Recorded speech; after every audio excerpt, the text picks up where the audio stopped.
নিজের শরীরকে কে না রক্ষা করতে চায়, কিন্তু কি করবেন বলুন। এখন যে সিচুয়েশন চলে এসেছে, পাড়ায় পাড়ায় গ্রামে গ্রামে কেউ না কেউ বদ লোক আপনার পেছনে লেগেই আছে। কারণ আপনি হয়তো ভালো খাচ্ছেন, ভালো মাখছেন, ভালো পরছেন, ভালো পরিস্থিতিতে আছেন। তো সেই জিনিসগুলো দেখে বদলোকের চোখ কিন্তু ফুটে যায়। তখন সে ভাবে যে একে কি করে ডাউন করা যায় বা কিভাবে নিচে নামানো যায়। তখন সে নানা পদ্ধতি করে, কোথাও তান্ত্রিক ধরে করে, অথবা যে কোনো প্রকারে বা নিজেও করতে পারে, এরকম তান্ত্রিক আছে বা কুদৃষ্টিওয়ালা লোক আছে। তখন ওরা সেই কাজটি করে আপনার ক্ষতি করার জন্য, আপনার অনেক বড় বড় ক্ষতি করতে পারে এবং আপনাকে নিচে নেমে একদম শেষও করে দিতে পারে, জান পর্যন্ত আপনার চলে যেতে পারে। এরকম তারাদের প্রকৃত খারাপ, তারা সেরকম বিদ্যা জানে। কিন্তু আমি আপনাদেরকে একটি শক্তিশালী বান কাটান মন্ত্র বলবো। এই বান কাটান মন্ত্রের দ্বারাই আপনি যে কোনো শরীরের মধ্যে বানকে কাটান করতে পারবেন। সেটি অবশ্যই রোগীকে সম্মুখে বসিয়ে করতে হবে। তো মন্ত্রটি খুবই শক্তিশালী মন্ত্র। এই মন্ত্রটি যথাসম্ভব আপনাকে ভালো করে মুখস্থ করে নিতে হবে। মুখস্থ করার পরে এটিকে জাগ্রত করতে হবে। জাগ্রত করতেই হয়, কারণ যে কোনো মন্ত্রকে একবার করে জাগ্রত করলে খুব ভালো হয়, পুনরায় সেটি জীবিত হয়ে যায়। আমি সেই ষটকর্ম নিয়ম অনুসারে বলেছিলাম, সেই ষটকর্মের ভিডিওটা আপনারা যদি দেখেননি, তো ষটকর্ম কাকে বলে সেই ষটকর্ম হিসাবে আমি যে কোন যতগুলো নিয়ম ছিল সব নিয়ম সেখানে আমি বলে দিয়েছি। সেগুলো দেখে আপনারা বুঝতে পারবেন যে ষটকর্ম কী জিনিস এবং ষটকর্ম কাকে বলে, এবং ষটকর্মের নিয়ম কী কী, কী কী কাজ করতে হয়, কেমনভাবে করতে হয়, সমস্ত বলা হয়েছে। তো আজকের যে বানটি কাটার মন্ত্রটি, এই মন্ত্রটি কেমন করে প্রয়োগ করবেন, প্রয়োগটি প্রথমে বলে দিই, তারপরে আপনাদেরকে বলবো মন্ত্রটি। তো যখন জানবেন যে কারো শরীরে এরকম বান কুদৃষ্টি, আপনার বাড়িরও হতে পারে, ছেলে মেয়ে পরিবারের যে কোনো সদস্য, বড় বুড়ো বুড়ি, সবার উপরেই নজর দৃষ্টি লাগতে পারে বা কুদৃষ্টি লাগতে পারে, চালান আসতে পারে, আর তাকে ক্ষতি করা হতে পারে।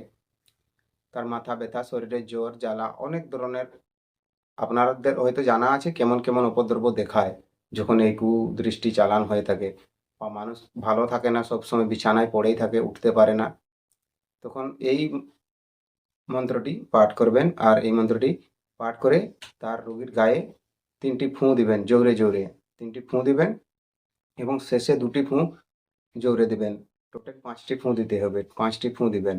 আর মন্ত্রটি শেষেই ফুঁগুলো দিবেন, ঠিক আছে? তাহলে এরকম 5 বার ফুঁ দিবেন, বললাম না? 3 বার মন্ত্র পড়ে 3 বার 3টি, এবং শেষে 2টি বেশি ফুঁ দিয়ে দেবেন, জোরে জোরে ফুঁ দিয়ে দেবেন। যদি ছোট শিশু হয়, ছোট শিশুকে কি করবেন, তা তার মা অথবা বাবা অবশ্যই থাকবেন। তো তাদের হাতে সেই শিশুকে বসাবেন বা তার কোলে বসাবেন, আর কোলে বসিয়ে এই কাজটি করবেন। কারণ শিশু ভয় করে তান্ত্রিক গুণীজনকে দেখলে, তখন উনি ভয় পেতে পারেন। তাই তাকে একটু কোনো মায়ের কোলে বা বাবার কোলে বসিয়ে এই কাজটি করবেন। আর এই যে এই যে চালান কাটা, বান কাটা, নরসিংহের এটি একটি মন্ত্র, নরসিংহের শক্তিশালী মন্ত্র। এই মন্ত্রটি বহুত প্রভাব, এবং ছোট শিশুর জন্য আরেকটি মন্ত্র দেয়া রয়েছে, নরসিংহর বীজ মন্ত্র। এটি খুব কাজ করে ছোট শিশুর জন্য, বেশিরভাগ ক্ষেত্রে, মানে বালগর্ভ দোষ কাটানোর জন্য। সেটি খালি জল ছিটা দিলেই কাজ হয়। একটি জল ঘটিতে নেওয়া হয়, ঘটিতে জল নেওয়া হয়, জল নিয়ে আর সেই জলটি অভিমন্ত্রিত করা হয়, এবং অভিমন্ত্রিত করার পরে সেই শিশুর মাথায় ছিটা দেওয়া হয়। সেই মাথায় ছিটা দিলে সে তার শরীর থেকে যত কিছু অপদ্রব্য, ভূত প্রেত ডাইন যোগিন মরা মশানি যে কিছু লেগে থাকে সব কিছুই কেটে যায়। এটা করা হয়ে থাকে। আর এই মন্ত্রটা বড় ছোট সবার উপরে করতে পারবেন প্রয়োগ। যার উপরে এইসব দৃষ্টি থাকবে বা বান চালান করা থাকবে, বান যদি শরীরের মধ্যে কোনো জায়গায় বান চালান করা থাকে, সে বান বার করার পরে এই মন্ত্রটি প্রয়োগ করে তার সেটি শান্ত করা যায়, এবং শক্তিশালী একটি দেহবন্ধন দেওয়া যায়, যাতে আর পুনরায় সেই করতে পারে না ক্ষতি। তো আসুন মন্ত্রটি দেখুন, মন্ত্রটি কেমন আছে। মন্ত্রটি না দেখলে আপনারা বুঝতে পারবেন না এই মন্ত্রের দ্বারা কি কি করা হয়।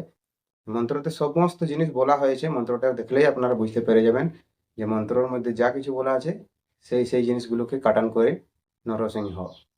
নরসিংহকে আপনারা সবাই জানেন, নরসিংহ হচ্ছে একটি শক্তিশালী গুরু, নরি গুরু, যাকে পূজা করা হয়, আমরা পূজা স্থানে যখন পূজা করি তার নামেও পূজা করা হয়। আপনারা করেন কি না জানি না। তান্ত্রিক মহাজন, সাধু মহাজন, আপনারা যারা আছেন অবশ্যই আপনাদের জানা আছে, কিন্তু আপনারা যে এইসব অন্যান্য জন ভিডিও দেখছেন, পাবলিক যারা এগুলো দেখে কাজ করতে চাইছেন, তারা অবশ্যই পারবেন। তো কিন্তু একটু ভগবানের স্মরণে থাকতে হবে, পূজাপাঠ পদ্ধতি লাইনে থাকতে হবে, তাহলে আপনারা যে কোনো মন্ত্রই কাজে লাগাতে পারবেন। ঠিক আছে? তো মন্ত্রটি দেখুন, মন্ত্রটি স্ক্রিনে চলে আসছে, কেমনভাবে লেখা রয়েছে। আপনি খাতায় নোট করে নেবেন। খাতায় নোট করে নিলে কি হয়, আপনার মুখস্থ করতে ভালো হয়। কারণ স্ক্রিনশট মোবাইলের মধ্যে মোবাইলেই থেকে যায়, আর কোনোদিন ডিলিটও হয়ে যেতে পারে। ডাউনলোড ভিডিও ডাউনলোড করলে ডাউনলোডটা দেখবেন কি না জানি না, কিন্তু খাতায় লেখা থাকলে আজ না কাল যেদিন মনে হবে সেদিন আপনি দেখতে পারবেন। আর এটা খাতায় লেখা থাকলে অবশ্যই সেটা দেখার ইচ্ছা জাগে। ঠিক আছে? লাল কালির কলমে লিখবেন। একটা ডায়েরি রাখুন, সঙ্গে একটা লাল কালির কলম রাখুন, সেই কলমে দ্বারাই এটি লিখুন মন্ত্রটি। দেখুন আমি মন্ত্রটি বলছি, সাইডে স্ক্রিনে লেখা চলে আসছে। কাটি কাটি বান কাটি সিঙ্গার কাটি ১৬ সিঙ্গারের ভার কাটি, কে কাটে গুরু কাটে গুরুর আজ্ঞায় আমি কাটি, কাটি কাটি রে বাপ বড় বীর বাপ নরসিংহের আজ্ঞায় ১৬ সিঙ্গারের ভার কাটি, কাটি কটি কেটেছি কাটাঞ্জা, কাতুরি কাতুরি ছেদ কাটি ভেদ কাটি মোড়া কাটি মশানি কাটি ডান কাটি জুগিন কাটি দারা কাটি কুদরা কাটি নাসন কাটি পাঙ্গন কাটি বান কাটি সিঙ্গার কাটি কু কাটি চালান কাটি দে কাটি দেবতা কাটি, কে কাটে গুরুর আজ্ঞায় আমি কাটি, কাটি কটি রে বাপ বড় বীর বাপ নরসিংহের আজ্ঞায় ১৬ সিঙ্গারের ভার কাটি, কাটি কটি কেটেছি কাটাঞ্জা, সিঁদুরের ডগবগ রক্তের ঘর ১৬০০ সিঙ্গারের মুখ হা মুখেই মর।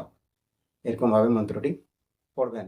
এরকমভাবে মন্ত্রটি পড়বেন ৩ বার। ৩ বার প্রথমবার পড়লেন, প্রথম পড়ার পরে একবার ফুঁ দিবেন রোগীর উপরে, জোরে জোরে ফুঁ দিবেন। ৩ বার এইভাবে পড়বেন যেমনভাবে বললাম। ৩ বার পড়ার পরে আর ২টি ফুঁ এক্সট্রা দেবেন, এক্সট্রা দেবেন। তো তারপরে এটা করার পরে কাটান হয়ে যাবে। কাটান হয়ে যাওয়ার পরে একটি শক্তিশালী দেহবন্ধন মন্ত্র আপনাকে শিখতে হবে। আমার এই চ্যানেলে অনেকগুলো দেহবন্ধনের মন্ত্র দেওয়া রয়েছে, সেগুলো দেহবন্ধন মন্ত্রগুলো শিখে নেবেন। রুগীকে দেহবন্ধন করার জন্য আলাদা মন্ত্র রয়েছে, সেখানে সব মন্ত্রই আলাদা আলাদা আমি বলে রেখেছি, কোনটায় কী মন্ত্র কীভাবে কাজ করানো হয়, সেখান থেকে আপনারা দেখে বুঝে নেবেন আর করে নেবেন। ঠিক আছে? আর যদি তবু কোথাও বুঝতে অসুবিধা হয়ে যায়, বুঝতে পারেন না, তো আমি আছি, তাহলে আমাকে আপনারা ফোন করতে পারেন অথবা কমেন্টে লিখে জানাতে পারেন। আমি কমেন্টের মাধ্যমেই রিপ্লাই করে দিয়ে থাকি সবাইকে। কারো রিপ্লাই আমি করি না বলে কথা নেই, সবারই জন্য আমি রিপ্লাই করি। সেইখানেই আমি তার নিয়ম বা যে কোনো জিজ্ঞেস থাকলে আমি সেই জিজ্ঞেসটা উত্তর সেখানেই দিয়ে দিয়ে থাকি। আপনারা যথাসম্ভব বুঝতে পেরেছেন। আর ভিডিও যদি ভালো লেগেছে ভিডিওকে একটি লাইক অবশ্য করবেন।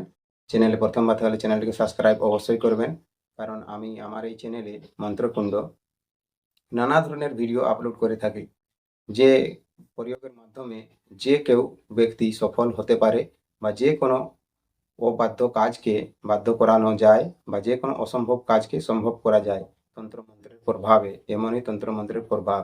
এই মন্ত্রের প্রভাব জানা সত্ত্বেও আপনারা চ্যানেলকে যদি সাবস্ক্রাইব না করে থাকেন, তাহলে চ্যানেলটি অবশ্যই সাবস্ক্রাইব করে নেবেন, এবং এই ভিডিওগুলো আপনার বন্ধুদেরকে অবশ্যই শেয়ার করে দেবেন। তাহলে কি হয়, আপনার বন্ধুরাও এই ভিডিওগুলোর সাহায্যে অন্যান্য যে কোনো প্রয়োগ শিখে, যার যেটা দরকার লাগবে সেই প্রয়োগগুলো শিখে ওনারা অবশ্যই কাজ করতে পারবেন, আর কাজ করে নিজেকে সুস্থ করতে পারবেন, এবং আপনার বাড়ির সদস্য কারো কোনো অসুবিধা হলে তাকে আপনি পুনরায় সুস্থ করতে পারবেন।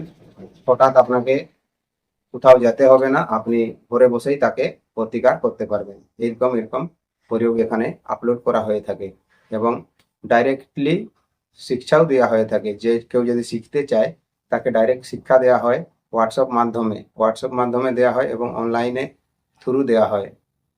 তো আপনারা সেটাও করতে পারেন, যোগাযোগ করে যে কোনো বিদ্যাগুলো আপনারা শিখতে পারবেন। আর জয়েন বাটন আপনারা জয়েন করতে পারেন মেম্বারশিপ নিয়ে, সেখানেও আমি অতিরিক্ত ভিডিও দিয়ে থাকি, যেগুলো আমরা সোজাসুজি পাবলিশ করি না, সেগুলো সেইখানে আপনারা পেয়ে যাবেন। জয়েন বাটনে মেম্বারশিপ নিয়ে জয়েন করে সেখানে দেখবেন, সেখানেও আমি খুব ভালো ভালো ভিডিও আপলোড করে থাকি, যেগুলো শিখলেই আপনার লাগবেই অবশ্যই। তো বন্ধু, অনেক কথা হলো, তো দেখা হবে আবার একটি নতুন ভিডিওতে। ততক্ষণ পর্যন্ত আপনি আপনার খেয়াল রাখবেন। ততক্ষণ পর্যন্ত নমস্কার, জোহার, ধন্যবাদ।